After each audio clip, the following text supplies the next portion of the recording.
The start of the conclave next Tuesday comes 12 days before the start of Holy Week, and it follows a week of formal and informal meetings among the Cardinals. They've had to consider the sort of person who can best take on the challenges of the Church, which is, of course, reeling from sexual abuse scandals and the controversy over the leaking of crucial papal documents.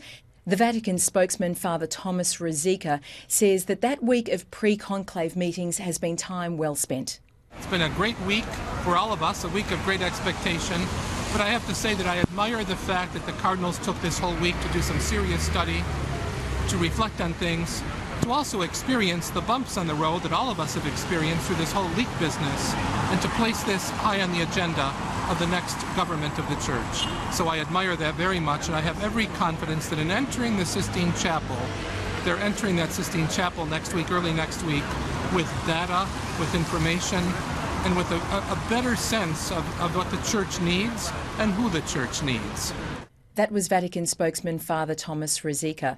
Now, on Tuesday morning, the day will start with a Mass at St Peter's Basilica, and in the afternoon, the 115 voting Cardinals will go into the Sistine Chapel, and they'll have their first session in the afternoon with one ballot then. On the following days, they'll have up to 4 ballots each day. If a person isn't voted by at least 2/3 majority in any of those ballots, the voting will just simply continue. But if no one is voted in after 3 days, then the Cardinals will have a day off for prayer and they'll start again. Now, the fastest conclave in modern times was in 1939. That took 3 ballots in less than a day. The last one to elect Benedict XVI took 4 ballots over 2 days. No one knows just how long this one's going to take because this is a unique situation, the first Pope in modern times to resign, and it's taken everyone a bit by surprise.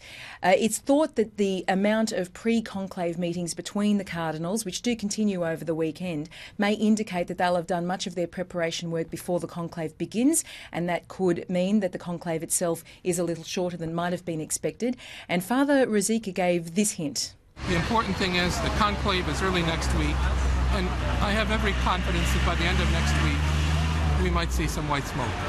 Father Resica again. Now, on the day of this announcement came a reminder of the challenges that the Church faces, especially in the UK.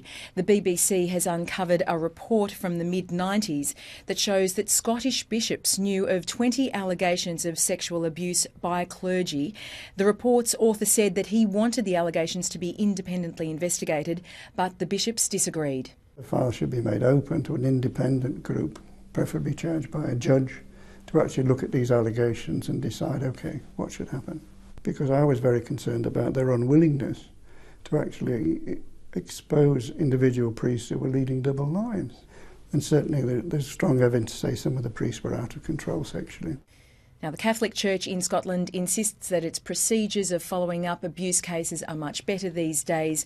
Of course, we know that the former head of the Scottish Church, Cardinal Keith O'Brien, is facing his own allegations of sexual misconduct, and he's not going to be at the conclave. And this again highlights, as I say, the challenges that the successor to Benedict XVI, once he is elected, will face.